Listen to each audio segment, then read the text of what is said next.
Mesdames, Mesdemoiselles, Messieurs, j'ai aujourd'hui l'honneur de reprendre mon cours où je l'avais laissé la semaine dernière.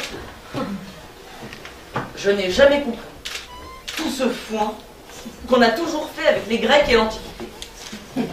D'abord, si les anciens étaient les Grecs, nos ancêtres étaient les Gaulois. La semaine dernière, je vous avais parlé de Charlemagne, pas terrible physiquement, et court sur pattes.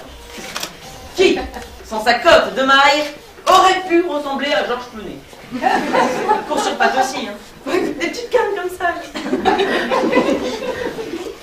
Aujourd'hui, je vais vous parler des Gaulois, et plus particulièrement de nos ancêtres, les Gaulois. Mais d'abord, un détail important.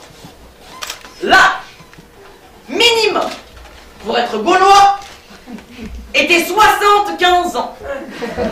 Tous ceux qui avaient 74 ans et moins étaient jetés aux grenouilles. Je vous rappelle qu'à cette époque, les crocodiles n'existaient pas dans nos régions, c'était donc les grenouilles qui les remplaçaient. Les Gaulois avaient de longues barbes blanches et de longues moustaches blanches. Tout comme l'allemand est travailleur, l'anglais britannique, l'italien est manoparleur et le monégasque, oui, ridicule. Le Gaulois, lui, était ancêtre. Le métier d'ancêtre consistait à 3 choses.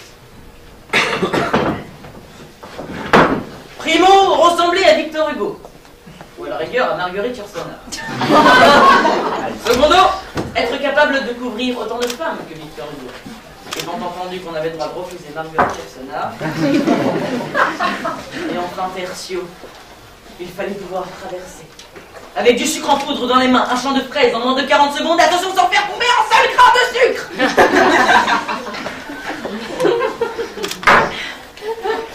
Tous ceux qui sucraient les fraises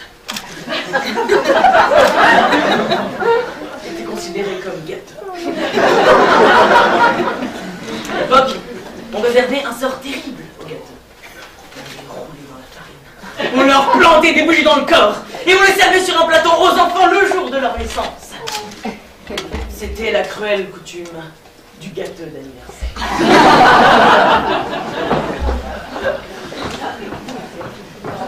Tous les Gaulois n'étaient pas des enflures. Hein. Ah non. Il y en a un surtout qui fait un type formidable, fier, courageux, indépendant. Son nom, vous l'avez deviné, Jules César. Jules César était un Gaulois du Sud. Il vivait à Marseille, près du Vieux-Port. Il était très ami avec les 2 fondateurs de Rome, Romulus et Rémus. Ensemble, ils pouvaient jouer des journées entières aux cartes avec leurs grandes amies escarpefilles et du coco-mi-philippe. Mais César était surtout connu comme accoucheur. Oui, c'était lui en effet qui avait inventé un système permettant de délivrer les parturientes au vagin trop étroit, incapable de pondre leur nière. Le procédé était le suivant. César se rendait chez la patiente, sortait son glaive et fendait le ventre de la malade qui mourait aussitôt. L'enfant, se sentant obligé d'assister à l'enterrement de sa mère, sortait dans les 30 secondes qui suivaient pour aller s'acheter une cravate noire et des souliers convenables. La méthode mise au point par Jules César est encore pratiquée aujourd'hui et en souvenir de son inventeur, nous l'avons appelé l'accouchement sans douleur. Calomnie ou vérité, nous avons souvent coutume d'entendre dans les dîners mondains sur la fin les Gaulois étaient tous misogynes. Hein. Faux! Rendons à César ce qui appartient à César. Non, les Gaulois n'étaient pas misogynes. Les Gaulois étaient homosexuels. Ce qui n'est quand même pas la même chose. D'ailleurs, celui qui a démontré avec une clarté insoutenable le regretté ethno-archéologue Laurent Gamelon. Dans son dernier livre, Ma mère était un druide. S'il vous plaît. Dans son dernier livre, Ma mère était un druide, il a d'ailleurs été dévoré il y a 2 mois. C'est un ours blanc alors qu'il faisait des fouilles aux eaux de Vincennes. Ils ont trouvé sa montre. Que nous dit Gamelon? Si les Gaulois allaient assouvir leurs besoins sexuels avec des camarades de bureau, ce n'est ni par vice ni par plaisir, c'est tout simplement parce qu'ils avaient démontré, trouvé, avec une clarté insoutenable et surtout intuitivement, ce qui est aujourd'hui prouvé scientifiquement, la Gauloise donne le cancer.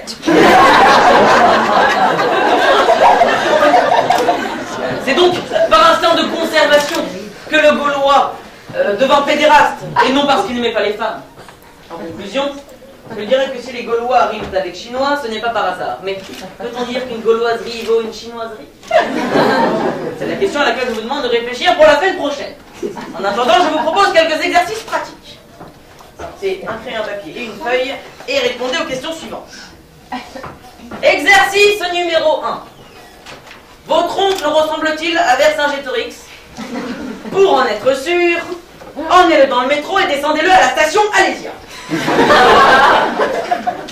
Si il monte à cheval sur un contrôleur en criant « Debout, nation gauloise !» sa réputation, enfin, sa ressemblance avec Vercingétorix n'est pas usurpée. Mais, si, une fois sur le contrôleur, il lui fait des bisous dans le cou, c'est un imposteur. Il ressemble à Henri III et n'a rien à faire dans le métro, qui n'existait pas à la Résistance.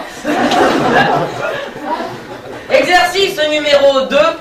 Le fait que vous ayez ri au nombre incalculable de calembours médiocres que contient ce chapitre vous fait-il regretter de ne pas descendre d'Oscar Wilde au lieu d'être une arrière-progéniture de Gaulois? Je vous remercie beaucoup. Je vous dis à la semaine prochaine où je vous parlerai du roi Soleil, qui n'était pas une lumière. En attendant, je vous dis merci et surtout, bonne semaine historique.